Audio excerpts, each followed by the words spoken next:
What is God's master plan? If God has a master plan for the earth and his creation, does he clearly describe this plan? God is the master planner, and so like any great planner, we would expect God to articulate a clear vision for his creation.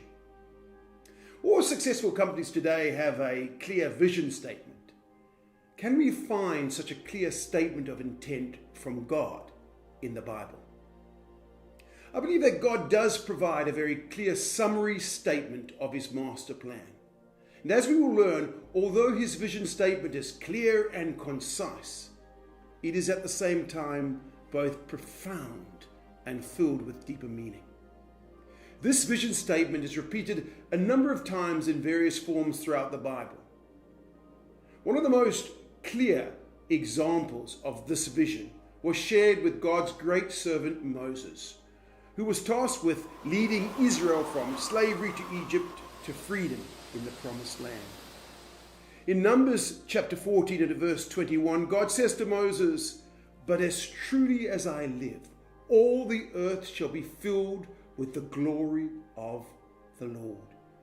It's a simple enough statement that should catch our attention. In just 12 key words, God describes his intent with all the earth. The first part of the statement tells us that there is something that God is completely committed to. He says, "As truly as I live." In other words, God has put his life on the achievement of this vision. There are not too many modern day strategists today who would put their life on their vision.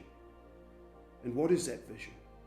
Well, it has to do with filling the whole earth with the glory of the Lord. So the key parts of God's vision are, it is for all the earth, not just a part of it. It will require the earth to be filled in order to be achieved, and the earth will be filled with the glory of the Lord. And so there we have it. A simple yet powerful statement of intent, a summary of God's master plan. And when we read the Bible, we see this idea of God wanting to fill the earth with his glory being repeated in a number of different forms.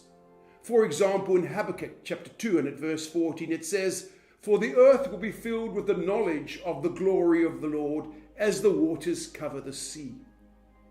We're given a little more detail about what it means to fill the earth, like the waters cover the sea. Just as there's no part of the sea where there is no water, in a similar way, one day there will be no place on earth where God's glory is not found. What an exciting plan. And here's one last example to confirm the vision statement. David, one of the great men of faith of the Old Testament, has these words recorded as being his very last words in Psalm 72. "And blessed be his glorious name forever, and let the whole earth be filled with his glory. Amen and amen." The prayers of David, the son of Jesse, are ended. To better understand the vision, we will need to understand more about glory and the name of the Lord.